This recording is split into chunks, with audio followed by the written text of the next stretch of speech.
এইভাবে মালপোয়া তৈরি করলে প্রত্যেকটা মালপোয়া বলের মতন ফুলকো হবে আর তার সাথে হবে একদমই নরম তুলতুলে। প্রত্যেকটা মালপোয়া দেখুন কতটা সুন্দর হয়েছে। এত সহজে যে এত সুন্দর মালপোয়া তৈরি করা যায় না দেখলে বিশ্বাসই হবে না। আমরা কিন্তু অনেকেই মালপোয়া তৈরি করি, তবে এই পদ্ধতিতে তৈরি করলে সব থেকে সেরা স্বাদের হবে, খেতে ভীষণ ভালো লাগবে। দুদিন ধরে রেখেও কিন্তু এই মালপোয়া খেতে পারবেন। ঠিক এরকম ফুলকো ফুলকো থাকবে, একদমই নরম তুলতুলে। এই দেখুন কতটা লোভনীয় লাগছে। নমস্কার বন্ধুরা, নতুন একটা পর্ব দেখার জন্য আপনাদের সকলকে স্বাগত জানাই। আজকে সঠিক মাপ সহ আপনাদের নরম তুলতুলে বলের মতন ফুলকো ফুলকো মালপোয়া তৈরি করে দেখাবো। শীতের সেরা একটা পিঠে, আর শীত তো প্রায় নেমেই গেছে। আর এই মালপোয়া পিঠে খেতে আমাদের সকলের কিন্তু ভীষণ ভালো লাগে। তৈরি করাও খুবই সহজ, একবার দেখাতে কিন্তু যে কেউ তৈরি করে নিতে পারবেন। তো চলুন খুবই সহজভাবে তৈরি করে দেখাবো, আশা করছি আপনাদের অনেক ভালো লাগবে। তো এই মালপোয়া পিঠে তৈরি করার জন্য এখানে দেখুন আমি একটা বাটি নিয়েছি, আপনারা যে কোনো একটা বাটি নিয়ে নেবেন। মালপোয়া তৈরি করার জন্য কিন্তু মাপটা খুবই প্রয়োজন। তো এইবারে এই বাটি মেপে নিয়ে নেব 2 বাটি ময়দা। তো ময়দাটা আমি আগে একটু চেলে নেব,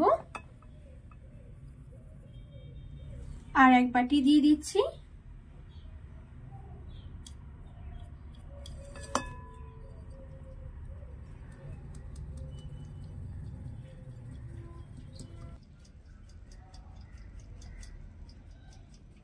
তো এখানে খুব সুন্দর করে আমি ময়দাটা চেলে নিয়েছি। আর ঠিক ওই বাটি মেপে আমি 1 বাটি দিয়ে দেব সুজি। ময়দা আর সুজির পরিমাণটা ঠিক এরকম হবে, যতটা ময়দা ঠিক তার অর্ধেক হবে সুজি। আর ঠিক ওই বাটি মেপে 1 বাটি দিয়ে দেব চিনি। চিনির পরিমাণটা কিন্তু আপনারা স্বাদটা বাড়িয়ে কমিয়ে নিতে পারেন, তবে 1 বাটি চিনি কিন্তু যথেষ্ট। খুব বেশি মিষ্টি হবে না, আবার খুব বেশি কিন্তু কমও হবে না। এবারে দিয়ে দিচ্ছি 2 চিমটি মতন লবণ। লবণটা কিন্তু অবশ্যই একটু দেওয়ার চেষ্টা করবেন, তাহলে মিষ্টির ব্যালেন্সটা খুব সুন্দর থাকে। এবারে এই শুকনো জিনিসগুলো একটু ভালো করে মিশিয়ে নেব। আর আমি এখানে চা চামচের 3 টেবিল চামচ মতন দিয়ে দেব গুঁড়ো দুধ।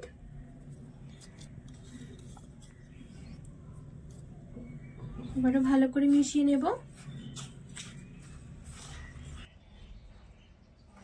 তো এখানে খুব সুন্দর করে শুকনো জিনিসগুলো আমি মিশিয়ে নিয়েছি। এবারে ওই বাটি মেপে আমি নিয়ে নেব লিকুইড দুধ।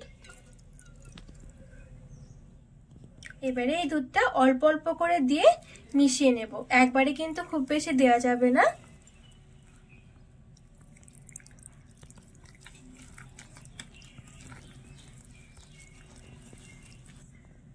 আরো 1 বাটি মতো নিয়ে নিচ্ছি লিকুইড দুধ। আর এখানে আমার কতটা পরিমাণে দুধ লাগছে সেটাও আমি আপনাদেরকে বলে দেব। আবার অল্প অল্প করে দিয়ে দেব। আপনারা কিন্তু চাইলে এই দুধের পরিবর্তে জলটা দিয়েও করতে পারেন, তবে দুধটা দিলে কিন্তু খেতে বেশি ভালো লাগবে।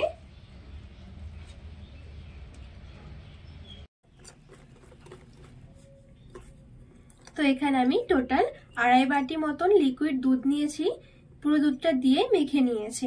আর এখন দেখুন ঠিক এরকম আছে, খুব বেশি কিন্তু পাতলা নয়, আবার খুব বেশি ঘনও নয়।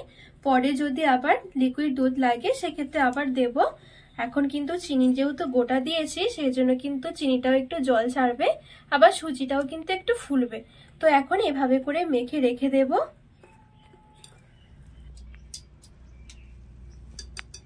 এবারে ঢাকা দিয়ে রেখে দেব চিনিগুলো গলে যাওয়া পর্যন্ত। মোটামুটি 10 মিনিটের মতন আমি ঢাকা চাপা দিয়ে রেখে দেব। তো এখানে 10 মিনিটের মতন আমি রেস্টে রেখে দিয়েছিলাম, আর এখন কিন্তু চিনিটা খুব সুন্দরভাবে গলে গেছে, এই দেখুন। আর এখানে কিন্তু আমার কোনো রকমের লিকুইড দুধ লাগেনি, ঠিকঠাক ভাবে কিন্তু এই ব্যাটারটা রয়েছে। খুব বেশি পাতলা নয়, আবার কিন্তু খুব বেশি ঘনও নয়। এবারে একটু ভালো করে ফেটিয়ে নেব। আর এখানে একটু ভালো করে ফেটিয়ে নিতে হবে। যত সুন্দর করে ফেটানো হবে তত সুন্দর কিন্তু এই মালপোয়াগুলো ফুলকো ফুলকো হবে। তো এখানে 3 থেকে 4 মিনিটের মতন আমি একটু খুব সুন্দর করে ফেটিয়ে নিয়েছি। এবারে আমি এখানে নিয়েছি 2 টেবিল চামচের মতন কোরানো নারকেল। নারকেলটা দিলে কিন্তু মালপোয়া খেতে অনেক বেশি ভালো লাগে। একটু মিহি করে কুড়িয়ে নিয়েছিলাম নারকেলটা। এবারে শিলপাটায় সামান্য একটু নিয়ে নিচ্ছি মৌরি আর দিয়ে দেবো 2টো এলাচ। এবারে একটু আদা ভাঙা করে একটু গুঁড়ো করে নেব।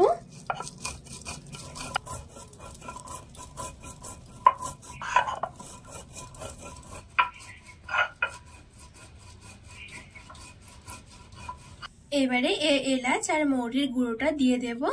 দিলে কিন্তু খুব সুন্দর একটা ফ্লেভার আসে মালপোয়ার মধ্যে, খেতেও ভীষণ ভালো লাগে। ভালো করে মিশিয়ে নেব।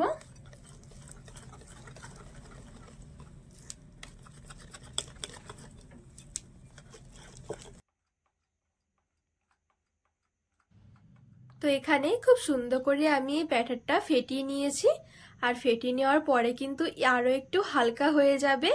ঠিক এরকম থাকবে, না খুব বেশি পাতলা না খুব বেশি ঘন। খুব বেশি ঘন হলে কিন্তু মালপোয়া ফুলবে না। আর এদিকে মালপোয়া ভাজার জন্য কিছুটা তেল খুব ভালো করে গরম করে নেব। অবশ্যই করে তেলটা কিন্তু একটু ভালো করে গরম করে নিতে হবে। এইবারে এখান থেকে আমি কিছুটা পরিমাণে নিয়ে নিচ্ছি একটা বাটি হাতা দিয়ে। এইবারে গরম তেলের মধ্যে ঠিক এইভাবে করে ছেড়ে দেব। আর এই মালপোয়ার ব্যাটারটা ছাড়ার সঙ্গে সঙ্গে কিছুক্ষণের মধ্যেই দেখবেন খুব সুন্দরভাবে উপরের দিকে কিন্তু ভেসে উঠবে।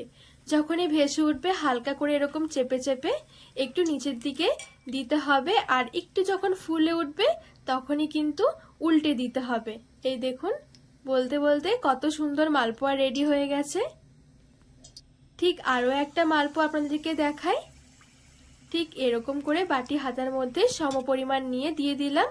দেওয়ার সঙ্গে সঙ্গেই দেখবেন খুব সুন্দরভাবে ভেসে উঠবে। যখনই হালকা একটু ফুলতে শুরু করবে তখনই কিন্তু এটা উল্টে দিতে হবে। তো এই দেখুন কত সুন্দর ফুলকো ফুলকো মালপোয়া হয়েছে। সবগুলো মালপোয়া ঠিক আমি একইভাবে রেডি করে নেব।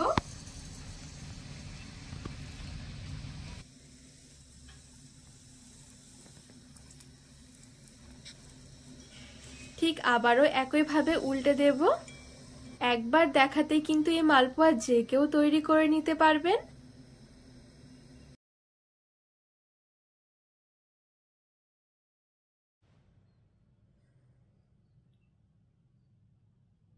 তো এখানে সবগুলো মালপোয়া আমি খুব সুন্দরভাবে রেডি করে নিয়েছি।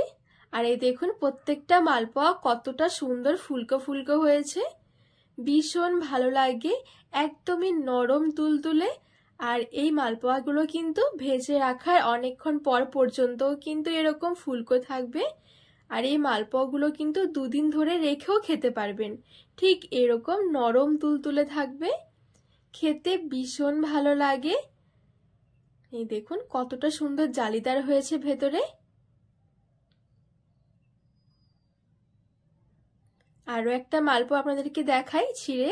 এই দেখুন কতটা নরম তুলতুলে হয়েছে। আর এইভাবে মালপোয়া তৈরি করলে সব থেকে সেরা হবে, খেতে ভীষণ ভালো লাগবে, একটা খেয়ে তো মন ভরবেই না।